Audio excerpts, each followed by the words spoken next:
Assalamualaikum warahmatullahi wabarakatuh. Perkenalkan, nama saya Hilyatul Aulia dengan NPM 25.1.2.65.52. Dosen pengampu Dr. Maria Agustina, STASIE, MTDI. Baik, di sini saya akan mempresentasikan sedikit tentang penyebaran inkar sunnah di dunia dan di Indonesia. Jadi kita masuk dulu ke pendahuluan. Islam memiliki dua sumber utama, yaitu Al-Quran dan Sunnah hadis. Sunnah berfungsi menjelaskan dan merinci ajaran Al-Quran sehingga dapat diamalkan dalam kehidupan sehari-hari.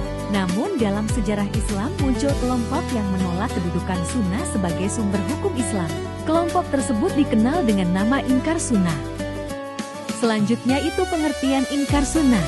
Inkar sunnah adalah paham yang menolak hadis atau sunnah sebagai sumber ajaran Islam. Penolakan tersebut dapat berupa penolakan terhadap seluruh hadis atau hanya sebagian hadis tertentu.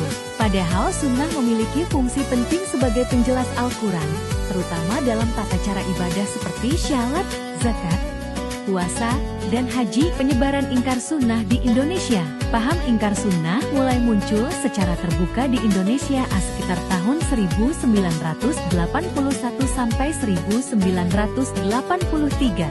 Tokoh yang sering dikaitkan dengan penyebarannya adalah Hari Andi Suradi di Bogor dan Hari Sanwani di Jakarta. Sebelumnya paham ini diduga telah disebarkan secara sembunyi-sembunyi melalui pengaruh orientalis seperti Snakul Gronje. Faktor penyebaran di Indonesia. Indonesia menjadi sasaran penyebaran inkar sunnah setelah India dan Mesir karena memiliki jumlah penduduk muslim terbesar di dunia. Penyebarannya dipengaruhi oleh kolonialisme, orientalisme, serta kurangnya pemahaman masyarakat mengenai kedudukan hadis dalam Islam. Gejala inkar sunnah sebenarnya telah muncul sejak masa sahabat Nabi Shallallahu Alaihi Wasallam, meskipun masih bersifat individual dan belum menjadi sebuah kelompok. Setelah itu, dari abad ketiga hingga abad ke-14 Hijriyah, hampir tidak ditemukan gerakan yang secara terbuka menolak sunnah.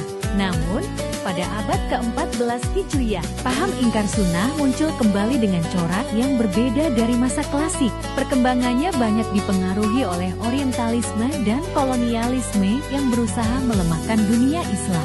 Paham ini kemudian berkembang di beberapa negara, terutama Mesir, India, dan Malaysia, melalui pemikiran tokoh-tokoh yang meragukan kedudukan hadis sebagai sumber hukum Islam.